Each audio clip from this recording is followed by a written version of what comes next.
Bonjour, je suis Anne de MEF Radio. Je suis avec Aline. Nous accueillons Anne-Sophie Dermy, responsable communication chez Evonik.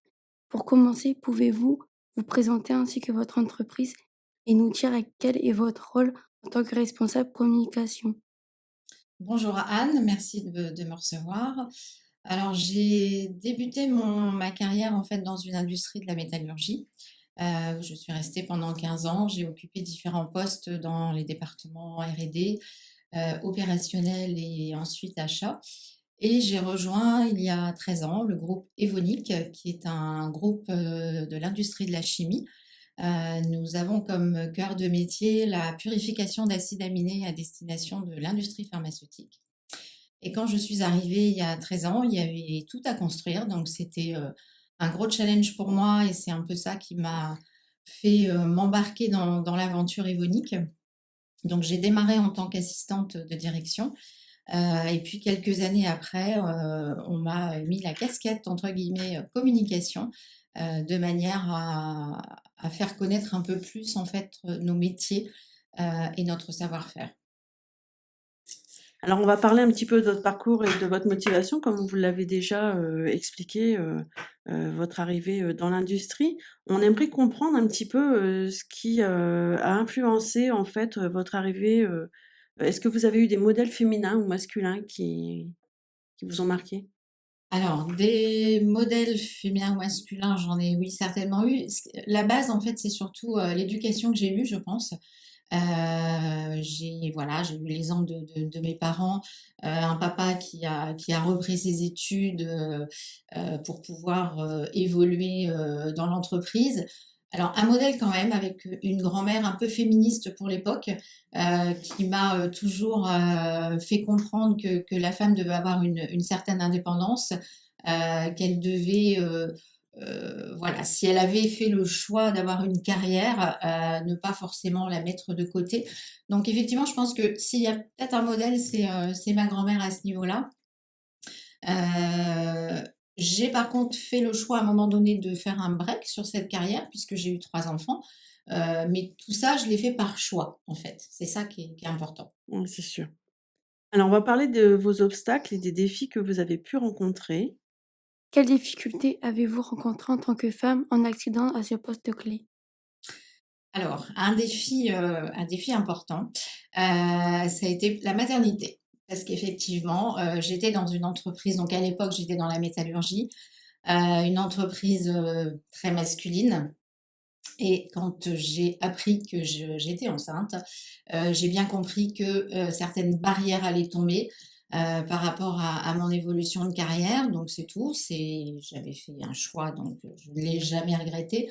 Mais à partir de ce moment-là, effectivement, j'ai compris que voilà, la carrière qui était plus ou moins prévue, allait être un peu semée d'embûches. D'autant plus que, j'ai ensuite demandé à travailler en 4/5. Donc, on m'a dit: «Pas de souci, tu travailleras en 4/5». Mais c'est pas pour autant qu'on m'a retiré, une partie du job. Donc, voilà, ça a 4/5, c'est ce qu'on dit été 80, c'est quoi, hein. ça. Donc en Ouais. fait, j'avais mon mercredi, sauf que, bah, voilà, au lieu de travailler sur 5 jours, je faisais le même boulot, mais sur 4. C'était à moi à m'organiser. Donc ça a été quand même un défi. Et puis, quand j'ai eu ma 3e, mon troisième enfant, j'ai fait le choix de faire un break cette fois-ci pendant 2 ans. Donc là, je savais forcément que, en tout cas dans l'entreprise où j'étais, des portes se fermaient définitivement. Après c'est tout, c'est encore une fois, c'est une question de choix, en fait. On dit souvent aux femmes, «Oui, c'est compliqué pour une femme d'avoir une carrière et d'évoluer». C'est pas compliqué, les chemins sont peut-être un peu plus tordus, que pour les hommes. Faut parfois un peu plus, jouer des coudes. Par contre, faut en avoir conscience, mais surtout, bah, faire ce qu'on a envie de faire finalement. Après j'ai été bien aidée, accompagnée. J'avais la chance aussi d'avoir ma famille à côté, donc ça m'a permis, bah, de pouvoir jongler, finalement, Concilier vie professionnelle et vie familiale, en fait, voilà, tout à fait. ouais. Réussir finalement à concilier les 2, à continuer à avancer, malgré tout, et puis, à pouvoir aussi, m'occuper de mes enfants. Voilà. Ouais. Est-ce que vous pensez que finalement, on aurait demandé les mêmes choses à un homme? Alors, à mon époque, puisque je suis quand même d'une génération, voilà, je suis née en 1965, donc à mon époque, effectivement, bah, les hommes, il n'y avait pas de congé paternité pour les hommes, donc la gestion des enfants, elle était pratiquement, toujours, gérée par les mamans. Donc non, la question se serait pas posée de fait puisqu'effectivement, les hommes, n'étaient pas absents quand il y avait la venue d'un bébé dans une famille. Hem, voilà, alors ça a un peu évolué. Aujourd'hui, on a des congés paternité, on a des papas qui sont un peu plus présents aussi, dans l'éducation, des enfants et dans les rôles partagés finalement, à la maison et vie professionnelle. Les 2, moi j'ai des exemples autour de moi, hein, de personnes qui arrivent à mener de front 2 carrières, tout en ayant des enfants. Donc voilà. Il y a, c'était un peu plus compliqué il y a 20 ans, 30 Ouais, ans, ça commence à évoluer aujourd'hui. ouais. Mais les femmes doivent toujours quand même, se battre Mais un petit peu plus. voilà, les femmes en fait doivent, alors se battre, Enfin, c'est peut-être un peu fort, jongler mais un en peu tout cas plus, voilà. jongler un peu Mmh. plus et surtout elles doivent prouver Mmh. toujours un peu plus qu'un homme, qu'elles ont la légitimité sur un poste. Heu, Quand j'ai terminé ma carrière, dans la métallurgie, j'étais au département achat, nous étions 4 à gérer des portefeuilles de fournisseurs, sur des pièces de vélo, donc quelque chose de pas très féminin. J'étais la seule femme dans le groupe. Plusieurs fois, on a mis en doute un petit peu, mon savoir-faire et la partie on m'a dit: «Est-ce que tu vas être capable d'acheter des pièces techniques?» Voilà, donc des petites choses comme ça. Oui. On aimerait parler un petit peu, des différents, types de soutien, en fait, qu'on peut rencontrer, dans une carrière pour nous accompagner. Heu, Quels dispositifs ou réseaux vous ont le plus aidé dans votre parcours? Alors ce qui m'a aidée, moi j'avais fait le choix j'avais pas envie de faire des grandes études, donc à l'époque j'ai fait un BTS. Par contre j'ai eu la chance d'être dans une entreprise, qui m'a permis d'accéder à différentes formations, ce qui m'a donné la possibilité finalement d'évoluer, de pouvoir, faire différents postes et d'occuper différentes fonctions. Donc ça c'est vraiment un soutien en fait d'avoir une entreprise qui encourage, ses collaborateurs à se former. J'ai eu un soutien aussi au niveau de ma famille, ça c'est indéniable.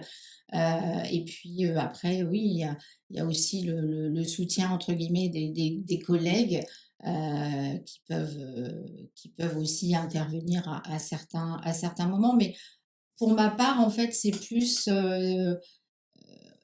vraiment l'accompagnement qu'on a eu, que j'ai pu avoir en tout cas, au niveau de mes formations qui m'ont permis d'arriver au poste que je suis aujourd'hui. c'est ce qu'on peut avoir encore aujourd'hui en conseil en évolution professionnelle. En fait, toute la vie, on peut continuer à se former Tout à et fait. heureusement. Ouais, tout à fait. Moi, c'est ce que j'explique aux jeunes quand je vais intervenir dans des établissements scolaires, c'est que, voilà, c'est pas figé à un instant T, c'est pas parce qu'on a fait des études, on s'est arrêté à un bac+2, bac+3 que, 5 ans, 6 ans, même 10 ans après, on peut soit faire un break, reprendre des études, soit effectivement être accompagné au sein de l'entreprise et avoir des formations. On parle souvent, des métiers, dits féminins, masculins, par rapport aux femmes dans l'industrie. Est-ce que finalement vous constatez encore un manque d'accompagnement pour accompagner ces personnes, féminines qui voudraient rentrer dans l'industrie? Alors, je ne sais pas si c'est vraiment un manque d'accompagnement, je pense que c'est un manque d'information, qui pour moi devrait être fait dès le collège. Là, depuis cette année, on fait des interventions maintenant, avant c'était qu'en lycée, maintenant on les fait au niveau du collège. Je pense que les jeunes filles, n'ont pas toujours, la connaissance en fait de l'ensemble des métiers, qui peuvent être faits par une femme, hein, parce qu'aujourd'hui, je connais pas beaucoup de métiers où les femmes, voilà, n'ont pas leur place. Il y a également la partie, entourage familial. Moi, je vois encore aujourd'hui des jeunes, dont les parents ont du mal à les laisser partir, en fait, vers certaines activités qui ont encore cette étiquette trop, masculine, en fait. On a encore, beaucoup trop de cases aujourd'hui. Donc je pense, c'est pour moi plus un problème d'information, qui est à faire auprès des jeunes générations, pour vraiment leur expliquer, en quoi consiste certains métiers parce qu'elles ne les connaissent pas et qu'elles ont tout à fait leur place en fait dans nos industries, dans des métiers opérationnels, dans des métiers techniques.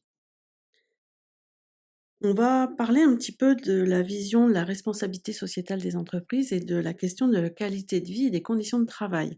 Aujourd'hui, en fait, si on peut résumer, la RSE, en fait, c'est un peu le cadre stratégique global qui permet de traiter les sujets tels que le respect des droits humains, l'équité, l'inclusion, le développement durable et le sujet de la qualité de vie et des conditions de travail est le volet un peu plus concret en interne dans une entreprise.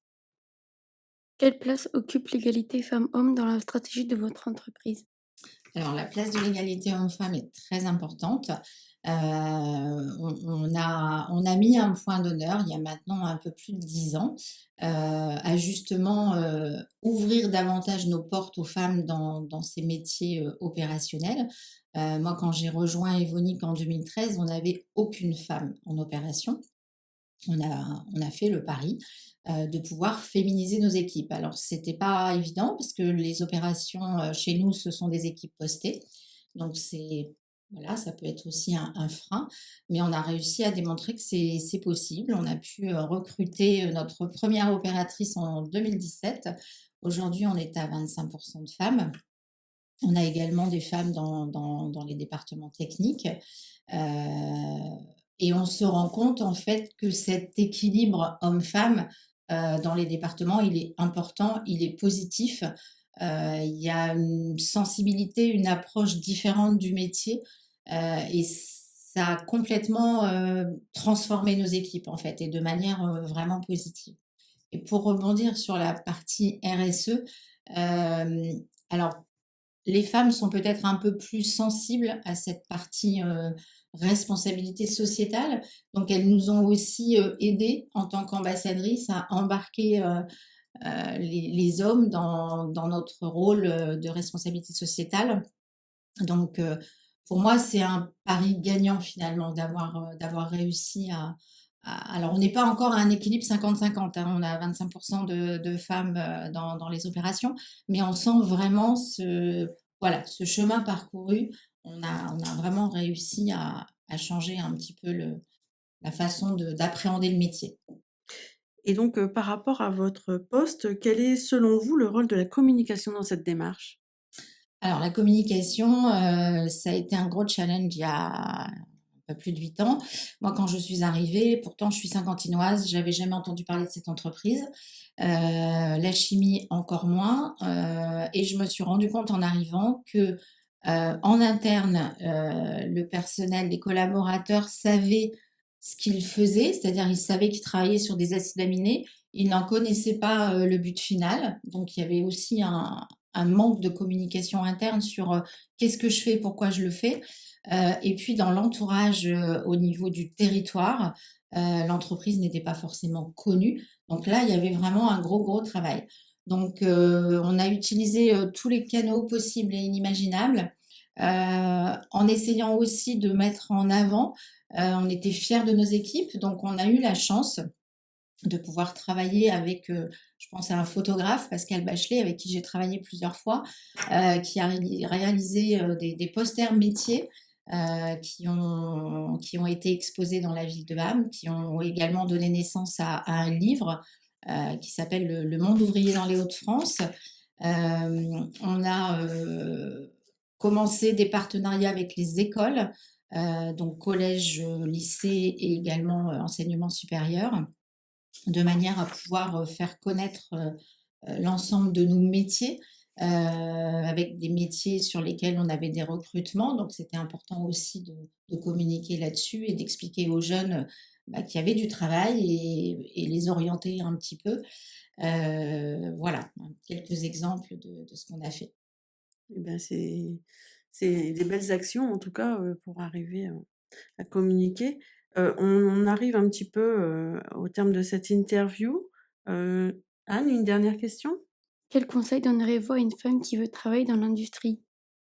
Alors le maître mot, c'est ose. Ose, fonce. Ce qui est important, en fait, c'est de ne jamais se donner de barrière.